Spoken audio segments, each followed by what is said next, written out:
pushy, obnoxious, yeah, desperate.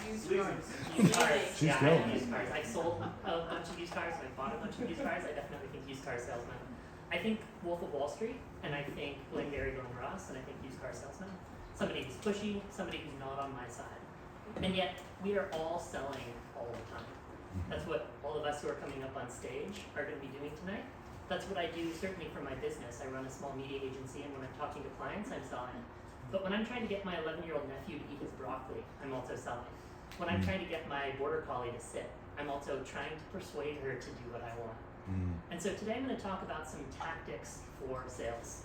Because despite the pushy used car salesman, we are all of us, selling all the time.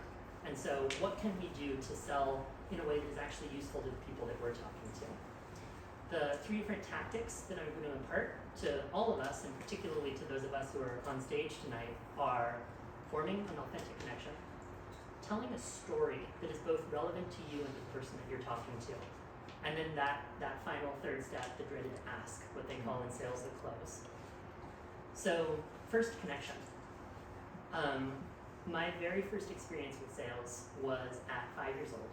My dad had me start a pumpkin patch in time for growing pumpkins for Halloween. It was very sweet. I would run up and down the road, flagging down neighbors, and kind of enthusiastically saying, I just grew this pumpkin, would you like to buy it? And they would inevitably say yes, to such an extent that they still ask about Robin's pumpkin patch in my parents' neighborhood today. But that authenticity, that childlike delight, is part of how I sell, is part of who I am, is part of how I interact. And by harnessing that, even to this day, I'm able to form authentic connection.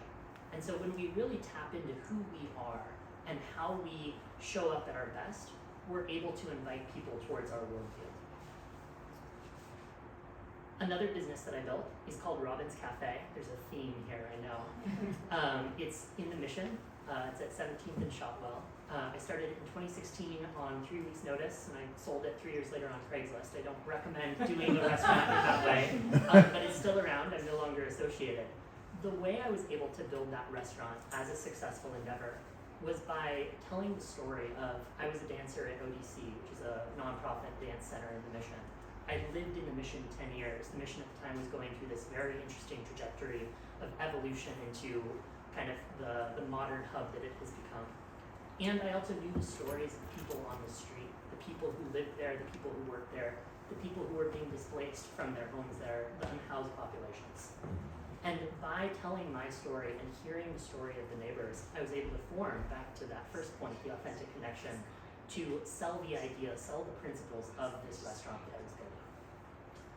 One way that I like to do that when I'm on stage, an invitation for those of you giving talks tonight, is find a friend in the audience and say, hi. Having an authentic connection, having a sense of real felt connection with the person that you're talking to creates the bond where people are more likely to buy from you or buy into your ideas. And then finally, the third principle is what in sales they call the close, right? In Glengarry Glen Ross, sign on the line that is dotted. But that comes back to the pressure. That comes back to the used car salesman who actually might not have my best interest at heart. They want to sell his used car, regardless of whether I want that car to begin with. And so instead, I like to flip it. And I like to say, what is actually in the best interest of the person I'm talking to? And I don't know. I can ask. I can form that authentic connection. I can tell my sincere story. But if I really, truly want what is best and invite what is best for the person or the people that I'm talking to, and invite powerfully from there towards my worldview or towards purchasing or towards getting my nephew to eat his broccoli, I'm much more likely to get the outcomes that I wanted. So I'll invite all of you tonight, whether you're on stage or talking to somebody, a new friend in the audience, look for authentic connection by being yourself. Tell a story that is true to yourself and resonates to the person that you're talking to. And then make an ask, not close, but an ask, an invitation towards the outcome that you're hoping for. And you're more likely to create the successful close of the deal or the invitation or the broccoli or the date that you're looking for. So with that, thank you very much.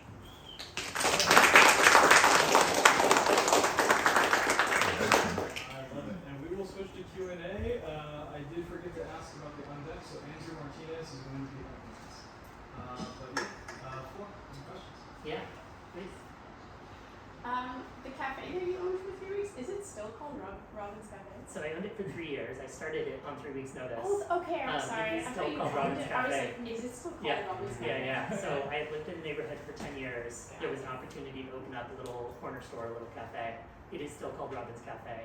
The people I found on Craigslist that I sold it to still run it and have succeeded in running it through pandemic. That's So, awesome. yeah. Amazing.